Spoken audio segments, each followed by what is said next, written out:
나는 여기저기 돌아다닐 곳도 많고 또래 아이들도 많은 안전한 교외 동네에서 자라는 행운을 누렸다. 우리는 강가에 요새를 짓고 나무에 둥지를 만들고 거대한 언덕에서 썰매도 타고 깡통차기 놀이를 했다.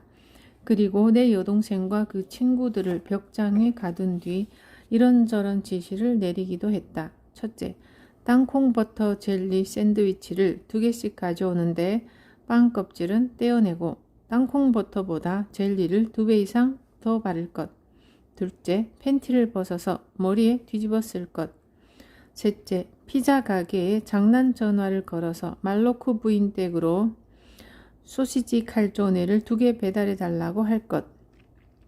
제한 시간은 10분이다. 1분 초과할 때마다 강아지 비스킷을 하나씩 먹어야만 해.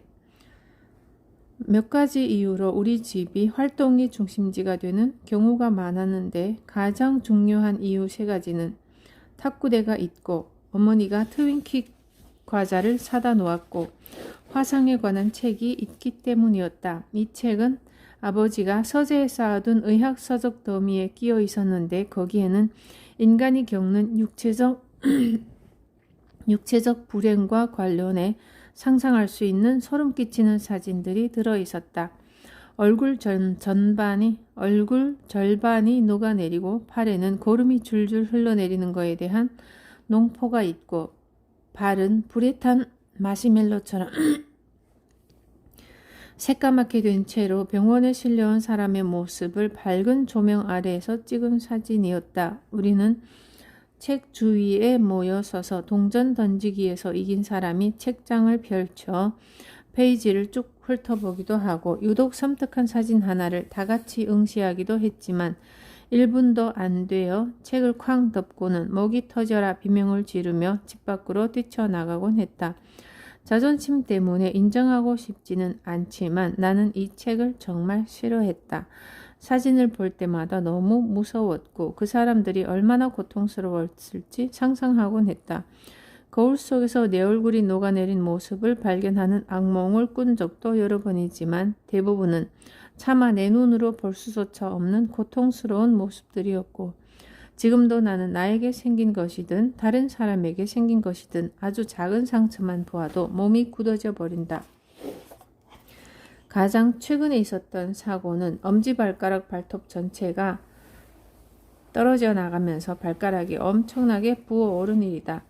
의사는 발가락의 피를 씻어내고 엄청난 양의 거즈를 칭칭 감은 뒤 테이프로 고정했다. 덕분에 몇 주 동안 발 앞쪽에 망치를 단 듯한 모양을 하고 돌아다녔다. 합리적인 성인이었다면 2, 3일 뒤에 거즈를 풀고 연고와 간단한 반창고를 대체했을 것이지만 나는 더러운 거즈를 떼어내고 끔찍한 상처 부위와 직면하는 상황을 피하려고 계속 절뚝거리고 다니면서 샤워할 때는 발에 비닐봉지를 씌우고 가급적 발가락 부분이 뚫린 신발만 신고 다녔다. 이것은 무일푼인 사람들이 돈 문제에 부딪혔을 때 주로 하는 행동이다.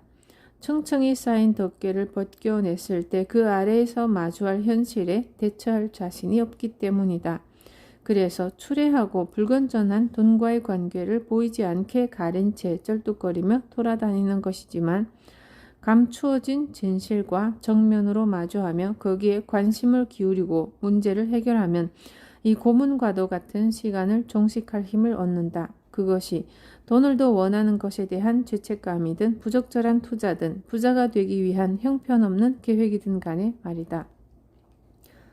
고통을 피하려는 시도가 오히려 역효과를 낳아 계속 우리를 괴롭힌다. 우리는 부자가 되는 것에 따르는 부끄러움이나 이상한 기분을 느끼고 싶지 않다는 이유로 계속 빈털터리인 채로 살면서 돈이 부족한 생활에 부끄러움과 이상함을 느끼는 것이다. 또 많은 돈을 관리하는 데 따르는 스트레스를 느끼고 싶지 않기 때문에 계속 빈털터리인 채로 살면서 돈 문제로 늘 스트레스를 받는다. 돈이 우리 삶의 중심이 되는 것을 원치 않고 그 외의 다른 것들이 훨씬 더 중요하다고 여기기 때문에 계속 빈털터리인 채로 살면서 제대로 된 돈을 만져보지 못한다. 그 결과 다른 무엇과도 계속 돈 생각만 하고 그 결과 다른 무엇보다도 계속 돈 생각만 하고 돈 걱정만 하게 된다.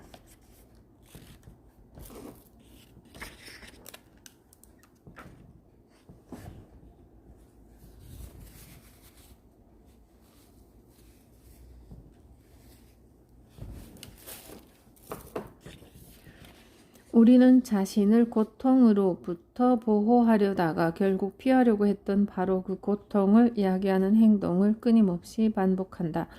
평범한 사람은 자기가 인생에서 정말 원하는 것이 무엇이고 거기에 비용이 얼마나 들며 그 소원을 이루기 위해 수입을 늘리려면 어떻게 해야 하는지 알아내는 것보다 완벽한 셀카를 찍을 수 있는 완벽한 각도를 알아내는 데 더 많은 시간을 할애하기도 한다.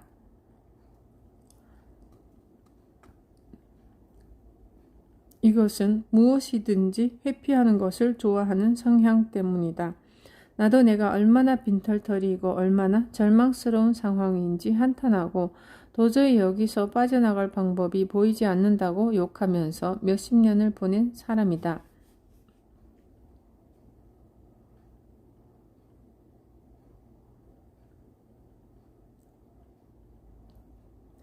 나는 현실 부정의 여왕이었다.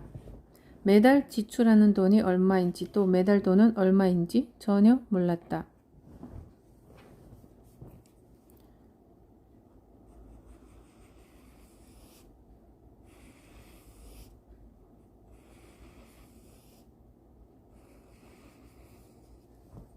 그냥 눈을 질끈 감고 현재 상황에 꼭 매달려서 월말에 어느 날 눈을 떴을 때 전화가 끊겨 있지 않기만을 바랐다. 대부분 사람들이 그렇듯 내가 프리랜서 작가로 악착같이 일하는 이유는 그게 내가 하는 일이니까, 그리고 돈 버는 방법은 그것밖에 모르니까이다. 글쓰기 일감을 더 얻으려고 고생하지 말고 차라리 한 발 물러나서 계산해 본 뒤 내가 완전히 막다른 상황에 처했다는 것을 인정했으면 내 시간을 훨씬 유용하게 사용할 수 있었을 것이다. 우리는 계속해서 더 열심히 일하면 어떻게든 돈이 생길 것이라고 배운다. 이 말이 사실이라면 부유한 사람은 모두 요트를 타고 유유자적 돌아다니는 것이 아니라 눈이 잔뜩 충혈된 채로 헐떡거리며 일만 하고 있어야 한다. 죽도록 일하는 데만 신경을 쓰는 것이 아니라 돈에 집중하면서 돈을 얼마나 더 벌고 싶고 그것을 위해 지금까지와 다르게 할 수 있는 일이 무엇인지 명확하게 밝힌다면 새로운 자유로 향하는 문이 열릴 것이다. 사람의 발목을 잡는 가장 흔한 원인은 변화에 대한 저항감이다. 자신이 처한 금전적 상황을 변화시키고 싶다면 무언가를 바꾸는 일에 적극적인 태도를 보여야 한다. 아주 간단한 일이다. 자존심을 잠깐 내려놓고 멘토나 코치에게 도움을 청해야 할 수도 있고 원하는 목적지에 다다르기 위한 디딤돌로 자기가 바라는 꿈의 직업이 아닌 다른 직업을 택해야 할 수도 있다.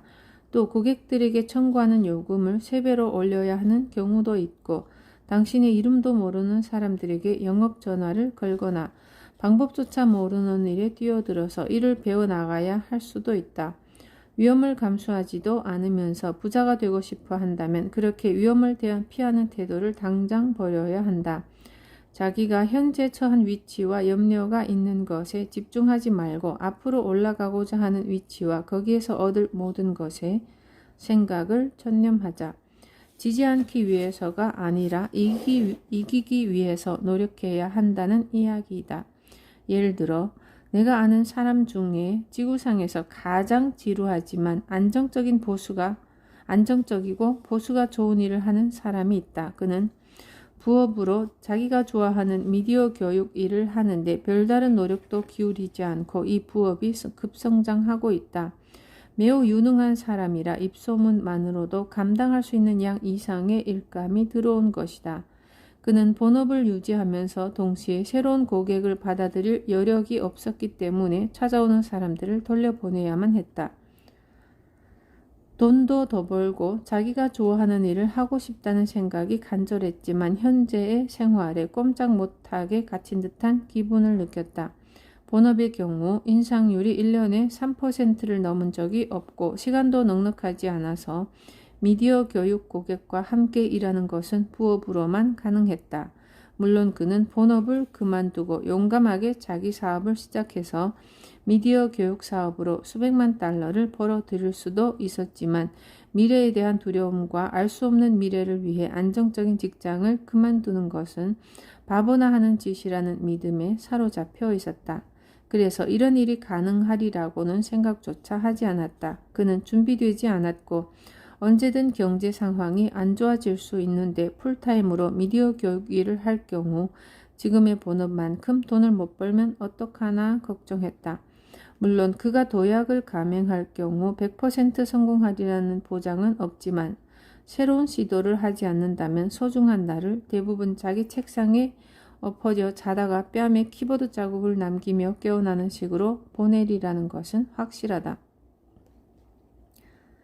콜럼버스가 처음 신대륙에 도착했을 때 신대륙의 원주민들은 바닷가에 서서 그들을 바라보면서도 정작 함대는 보지 못했다는 이야기가 있다. 배라는 것을 본 적이 없기 때문이다. 사람들이 물 위에 뜰 수 있다는 것은 원주민들에게 너무나 낯선 개념이라서 자기 앞에 나타난 것이 무엇인지 제대로 이해하기까지 시간이 걸렸다. 그래서 처음에는 말 그대로 바다 이외에는 아무것도 보지 못한 것이다. 사람들 대부분도 돈을 벌기 위해 무엇을 해야 할지 궁리할 때 이런 곤란을 겪는다. 그들은 현재 처한 현실의 관점에서 자기 인생을 바꾸려고 한다. 새로운 기회가 너무 낯설게 느껴져서 그것을 제대로 보지도 못하고 이해하지도 못하기 때문이다. 생각을 바꾸면 삶도 바뀐다. 지금부터 당신의 소득 흐름을 극대화하는 데 도움이 되는 시나리오를 5가지 정도 다룰 예정이다. 그러니 제대로 잘 해내고 싶다면 무슨 일이 있어도 마음가짐을 현재의 위치 너머로 확장해야 한다는 것을 명심하자. 잠에서 깨어나 자기가 현실을 어떻게 인식하는지 깨닫고 새로운 관점을 얻기 위해 외부의 도움을 받고 믿을 수 없는 것을 믿어야 한다. 계속 돈 때문에 고민하는 사람들은 대부분 자기 일을 제대로 못하거나 미래의 전망이 없기 때문이 아니라 생각을 확장하지 않았기 때문이다. 시나리오들 가운데 어떤 것이 본인에게 적용되는지 여부와 관계없이 모두 읽기 바란다. 어디에서 인생을 송두리째 바꿀 아이디어를 얻을 수 있을지는 알 수 없는 일이다. 자기 사업을 한다. 나는 20년 넘게 기업가로 일해왔기 때문에 다른 방식으로 살아간다는 것은 상상할 수도 없지만 모든 사람이 다 그런 것은 아니다. 자기 사업을 시작하는 것에 대해 여러 사람과 함께 논의한 장단점을 몇 가지 살펴보자. 우선 장점은 이렇다. 얼마나 돈을 많이 벌 수 있는지 또 얼마나 크게 성장할 수 있는지에 제한이 없다.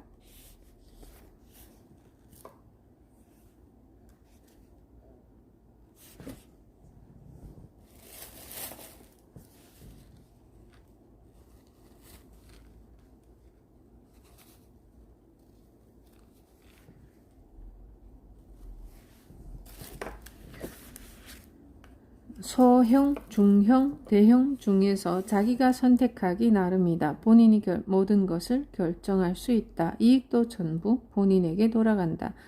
자신의 생활 방식을 직접 설계하고 일하는 시간이나 방식, 함께 일하고 싶은 사람도 직접 선택할 수 있다.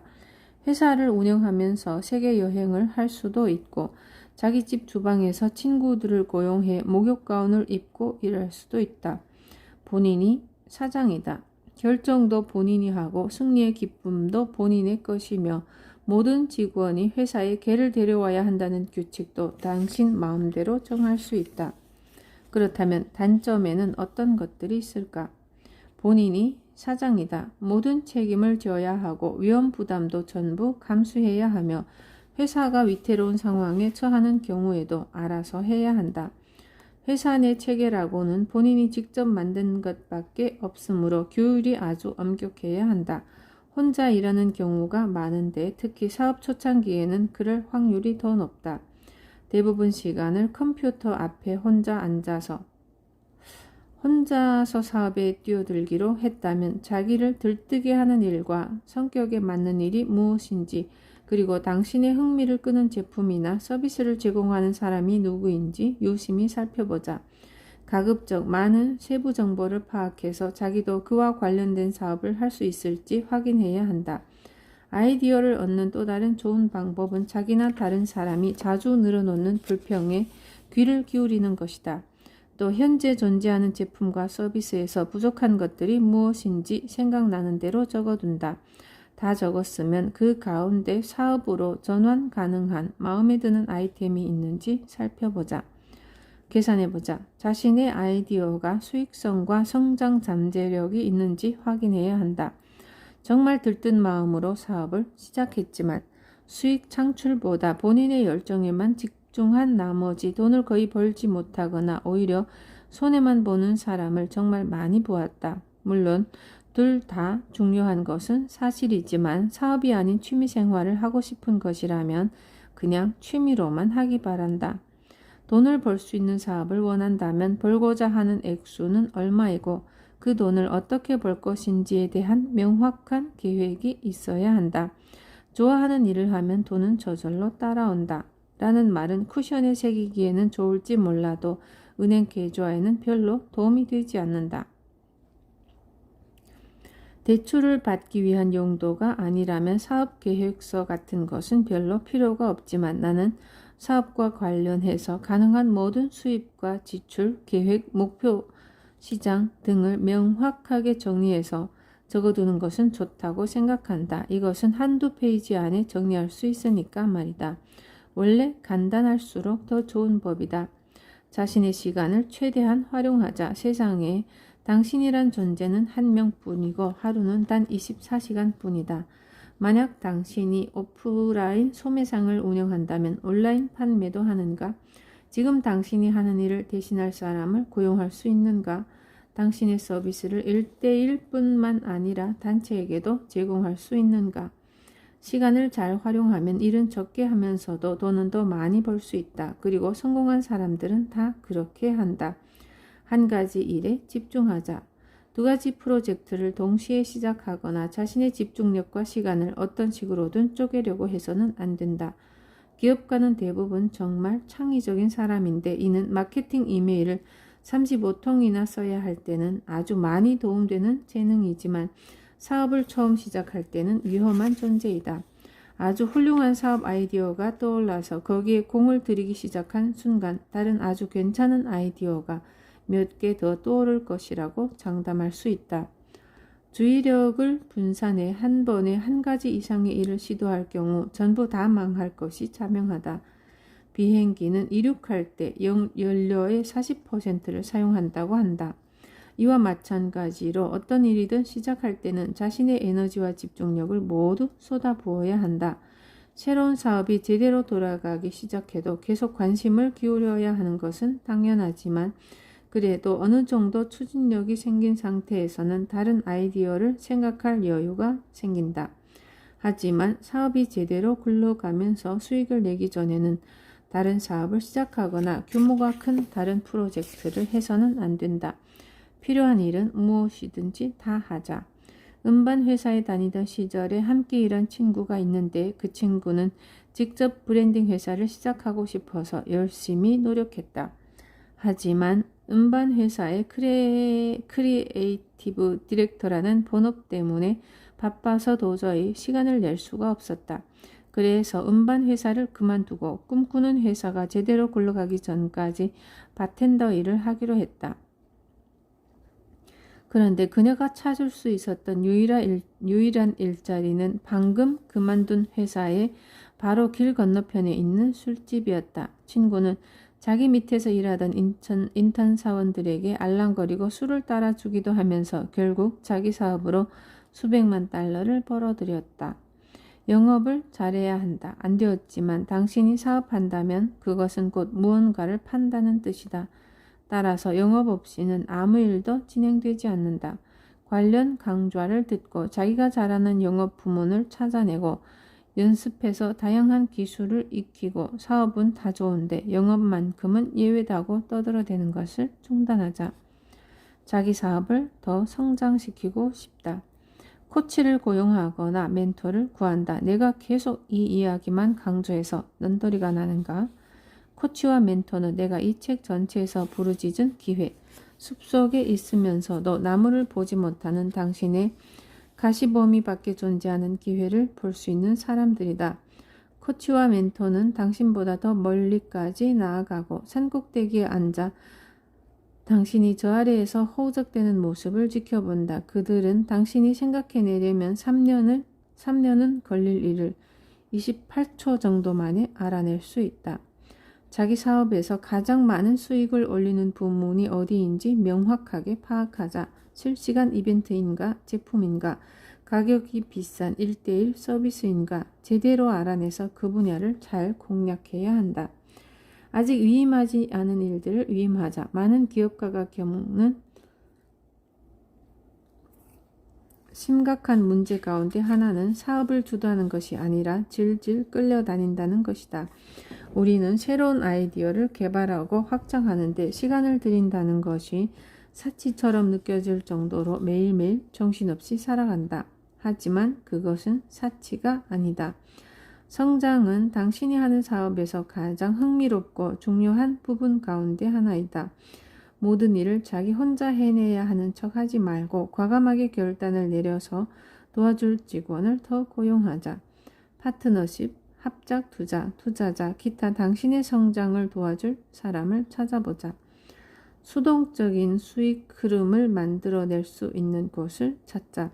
세미나를 진행하는 모습을 촬영해서 DVD나 다운로드 파일을 만들어 판매할 수 있는가? 책을 쓰거나 다른 유형의 제품을 만드는 것은 다른 사람 회사에 투자하는 것은 어떨까? 수동적 수익은 사업을 성장시키는데 꼭 필요하다. 해변에서 마가리타를 마시는 동안에도 당신 은행 계좌로 돈이 흘러 들어가게 할 수 있기 때문이다. 지금 하는 일이 너무 싫고 죽을 만큼 지겹다. 깨어있는 시간 대부분을 투자해서 하는 일을 싫어하거나 지루해 한다는 것은 말도 안 되는 일이니 반드시 그만두어야 한다.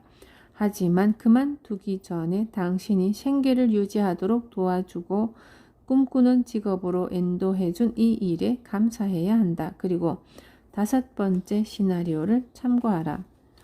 좋아하는 일을 하지만 돈은 별로 못 번다.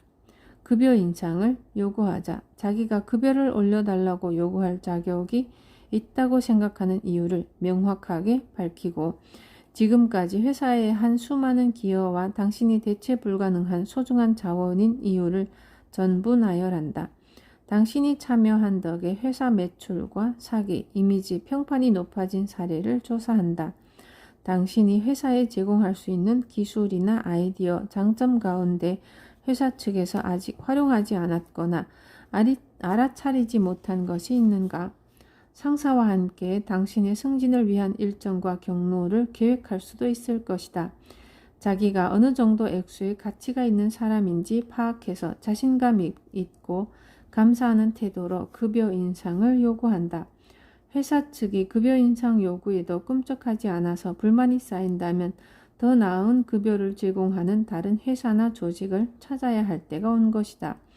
지금 계속 지금 상태에 머무르면서 씁쓸한 기분을 느끼는 것은 절대로 선택사항일 수 없다.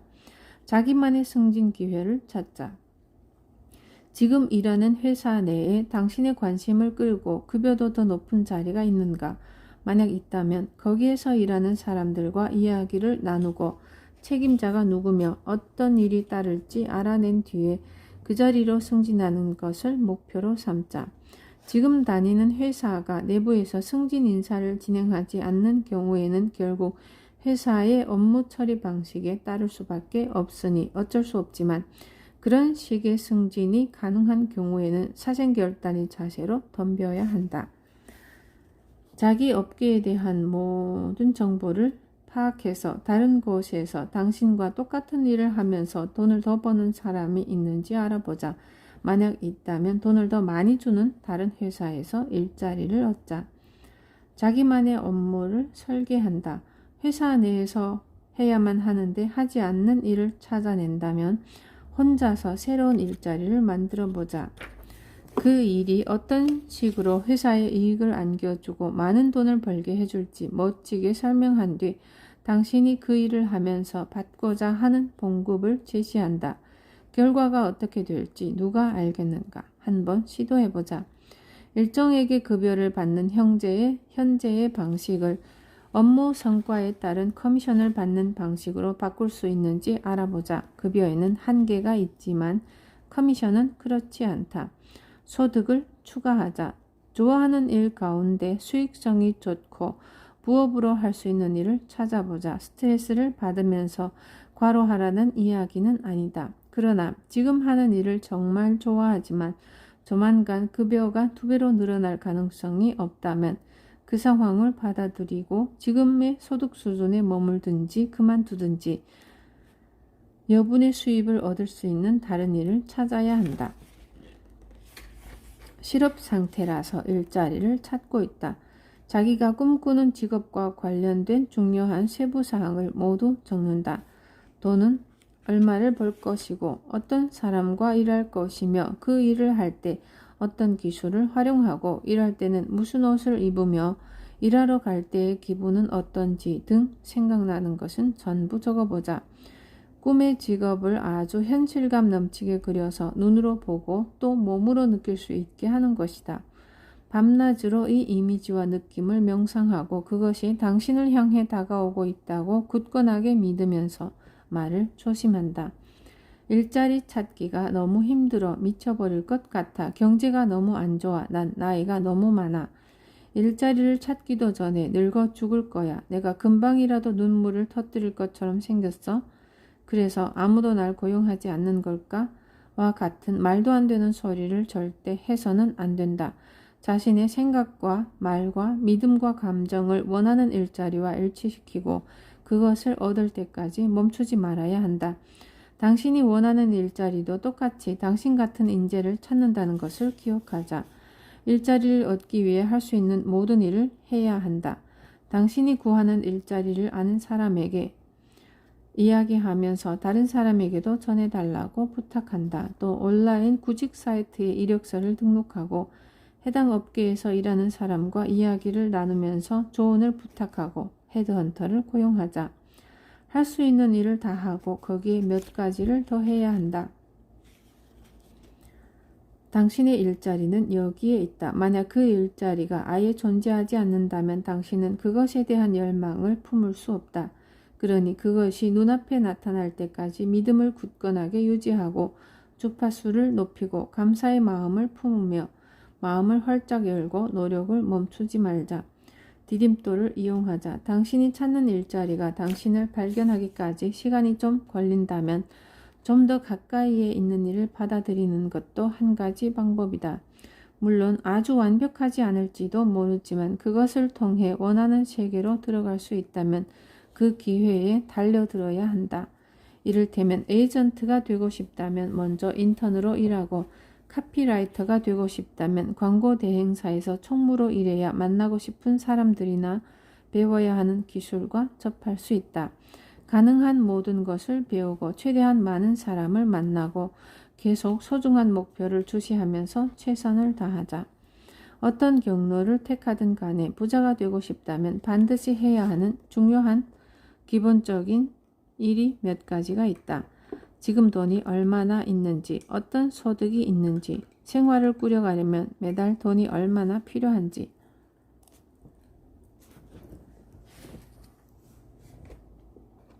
그리고 돈이 어디로 나가는지 등을 명확하게 알아야 한다.